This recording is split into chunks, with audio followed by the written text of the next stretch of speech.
You can see this is our part of our coffee plantation, and you can see we did really well this year, and as you know, the prices are excellent. So we are going to really do well this year, and part of that contribution is our bees. When the coffee flowered, this whole place would be white. You could see the bees very busy. Over there at the maize, they are there right now, very busy. Enjoying the flowers so that combination of bees and flowering crops makes a lot of sense. They are not ripe yet, unfortunately. Some are just beginning. We have a few getting ripe here, but they are very few really. So we are not in the season. The flowers are just falling off, and we expect these to be ready in December, maybe January. Before we had bees, unfortunately we also had less coffee because we've been expanding. We started with few and we have increased.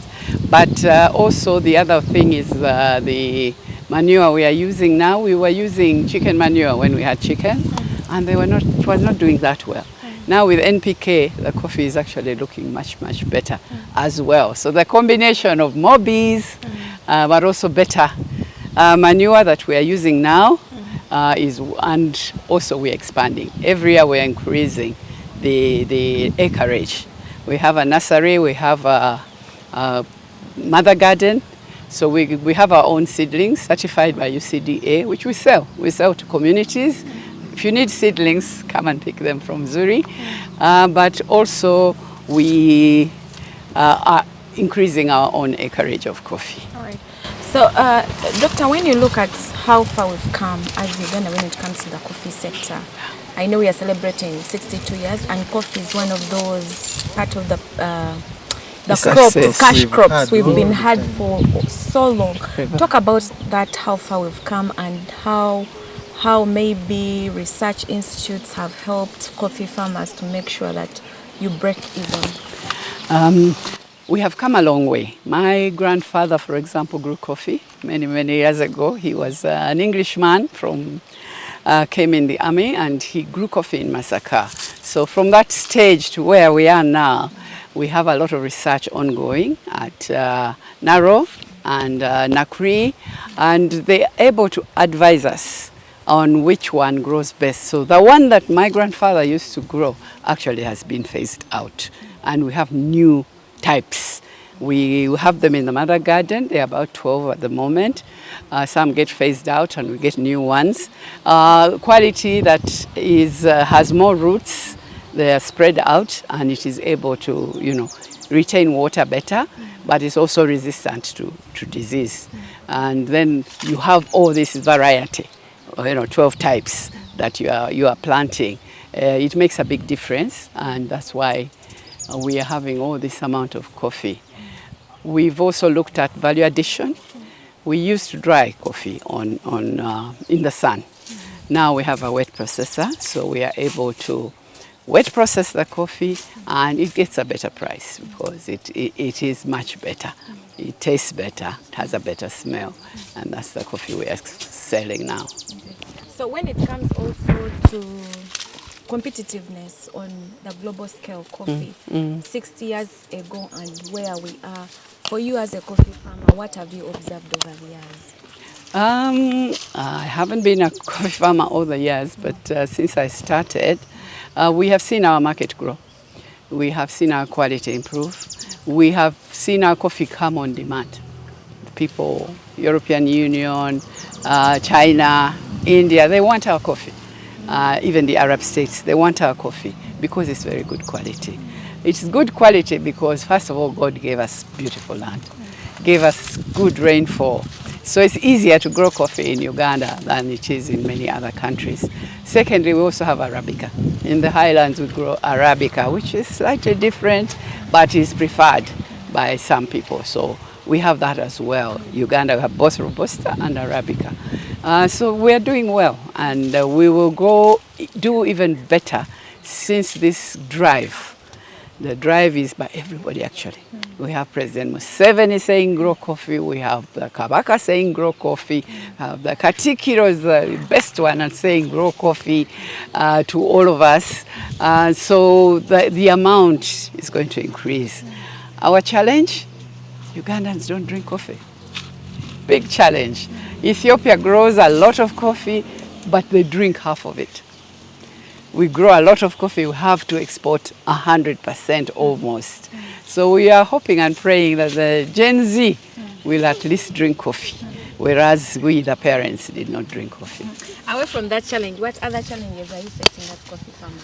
Yes, there are diseases that we face, and that is why they keep on changing, looking at those that could be resistant to the coffee wilt disease in particular, but also when the rain doesn't come. I think 2019 for us was a very bad year, and that's the year I put in irrigation, but only to find that in the other years it's been raining. So the irrigation hasn't really been utilized much, occasionally, yes. So you need irrigation in the times when the rains don't come.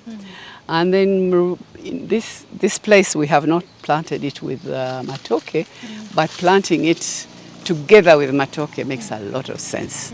The shade helps the coffee from the banana leaves so that the sun is not too much. But also once you harvest the banana, you can use it as manure and to cover the water so that the soil retains water for the coffee. So that has made a lot of sense for us, putting the two together. And also some trees. We have trees that like albizia that we plant within the coffee to give them some shade. In the next 62 years, where do you see the coffee industry, even more especially when it comes to farmers? For me, what I would really love to see yesterday is value addition. If we can, instead of exporting the beans that we are doing right now, export instant coffee, export roasted coffee, we are doing it at very small scale. Instant coffee we're not doing.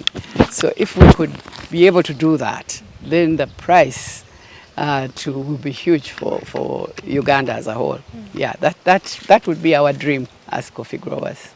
Okay. Thank you very much. You're welcome. So, this one has a few red ones. We need the red ones for our machine. The red cherries? Yeah, we need red cherries. And we need from the neighbors and others.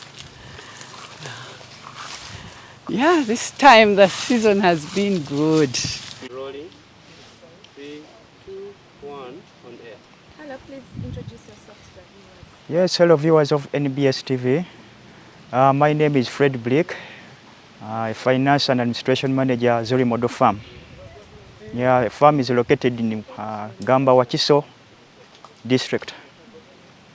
Yes, we keep a number of projects, having coffee, matoke, citrus fruits like mangoes, pine, eucalyptus trees, and the exotic breeds of trees like the mivule, misasa, coriander, just to mention but a few. Talk to us. Yes, the trees are very important. Remember, Zuri Model Farm was started in 2013, but we had found when the whole place was cleared up of trees, and yet the trees are very important with the issue of rainfall, preserving the environment, the ecosystem. We had to go through so many challenges like planting in more. You can see a number of new species on addition to those old ones, the traditional ones that remained. Trees play a very big role in our climate. Remember when they cut down, there was so much drought in the area. But when we got some trees from NFA, we replanted quite a number. You can see the forest is now big. Yeah, we're having some good rainfall that is contributing to our livelihood. The plants are doing fine. The crops are also doing great. Yes, as a farm, there are so many uses from those trees.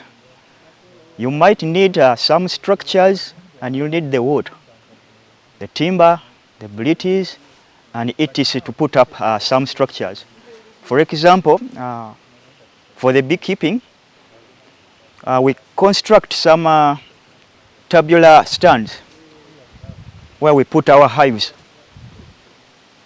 For the coffee, the dry racks where we put the coffee for drying also is a product from those trees.